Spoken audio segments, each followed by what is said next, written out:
This is problem 8-11 from section 8.1.1. Solve the following system. Y equals x squared minus 5 and y equals x plus 1. There's a couple ways you can do this. One would be to use your graphing calculator, plug them both equations in for y1 and then for y2, and see where they intersect. Other way is algebraically. So I'm going to do it algebraically here. So I'm going to set them equal to each other because they both equal x, or they both equal y, sorry. So x squared minus 5 equals x plus 1. Get everything on one side, so I have x squared.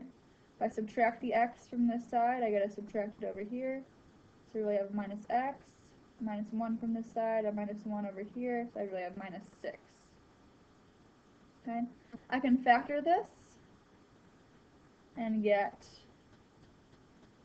3 and 2.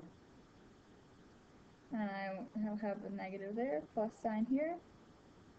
Okay, so you can use your box if you want to factor that.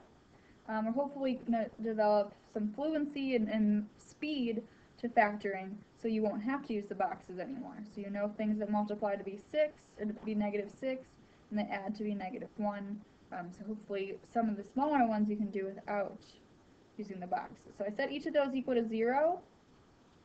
So here's one part of my answer, and then x could equal 3. Now I want to look at the original problem. Was there an x and a y in the question? Yes. So I need an x and a y in my answer. So all you have to do now is plug back in both of these answers into one of the equations. So I'm going to use the simpler one, that's y equals x plus 1. So if I plug that in, 2 plus 1, I'm sorry, negative 2 plus 1 gives me a negative 1.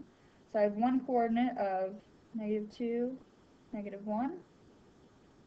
Right? I'm going to plug in, I have 3 plus 1 gives me 4, so I have a second coordinate of 3, comma, 4. Right?